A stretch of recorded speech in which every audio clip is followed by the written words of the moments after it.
African Day is a day whereby we as African children should unite and stand together to understand the importance of African Day, number one.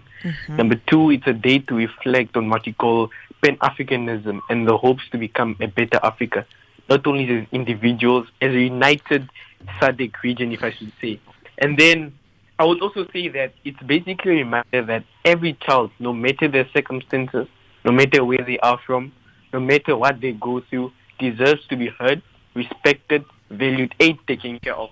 So, in conclusion, African Day is a day for unity, it's a day for strength, and a day for remembrance as to what should be done and what has been done and what needs to be carried on by our future youth. Now, how does the Children's Parliament work to raise awareness around such issues? The Children's Parliament is basically a platform whereby young MPs like myself are presented the platform to represent their regions, okay? So what happens is we use debates, we use advocacy, we do community reach outs, we do online posts just to basically articulate ourselves in the manner that you should. So we basically use debates, we use motions and consultations to highlight issues affecting children. When we meet, we just don't talk. We propose solutions and submit our recommendations to national leaders, ministers, and the stakeholders. We furthermore also engage social media, schools, community programs to reach more children and inform them that they are right. It's their rights, they have rights, and they're being heard. So at the end of the day, it's about creating a ripple effect from the parliament chambers to classrooms to homes and into the communities. So in conclusion, what we as the Children's Parliament do, we basically just advocate and then bring the pressing issues to the front of our ministers, like we took the oath to do so. What do you think are then the biggest challenges children in Africa generally face today?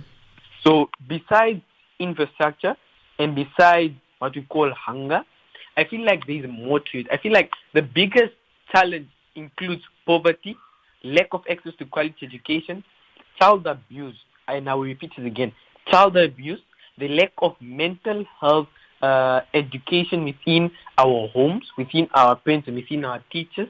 And then I'll also furthermore say that this is an underrated one that no one actually speaks about. But the fact that children are not given the platform to actually make decision making is also a very significant problem that we as African childs are facing. And I'll say it with confidence. So it's more than just the huge division. We also face things like child marriages, things like that are still going on. And just because they're considered cultural norms, the government necessarily can't intervene, which is a thing that still needs to be overlooked. But in conclusion, basically, we still face child abuse, child marriages, language and culture barriers, poverty, hunger, and inequality towards the education system, basically.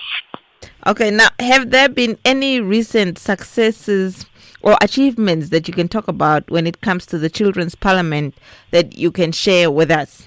Yes, one of our achievements that I'm proud to say is that we brought the national attention to the need for inclusive and child-friendly platforms in schools and communities. Some things that we were working on was to expand just beyond the Children's Parliament. So we also made a strong recommendation around the mental health in schools, digital safety, and access to vocational training for less privileged learners. And then furthermore, some of these have really led to partnerships with youth force organizations. Recently, I took part in the NEC. So NEC is the National Agenda for Children, whereby I managed, alongside obviously with the motion tabled in July, we managed to get a different structure for decision making for children only. A structure that does not only include the Children's Parliament, but other small organizations from the national level to the regional level, consistency level. So yes, those are one of our biggest achievements that we are currently working on right now. Do you feel that children in your country are given enough to say in decisions that affect them? Or let's say children in Namibia, are they given enough to say decisions that affect them? Do they have a say in decisions? This is a tough one, but not yet. If I was to give an answer, I would say not yet. Reason being that while platforms like the Children's Parliament are a good start to what we call child participation, we should ask ourselves, are these children in this position just to speak and nothing is being done? Or are these kids actually in this position to change the whole perspective and the whole mindset of what's going on? We should also understand the fact that a child might be in position, yes, but the question is how influential are they towards decision making? So if I was to say, are these kids given the platform, I would say they're given the platform to a certain extent.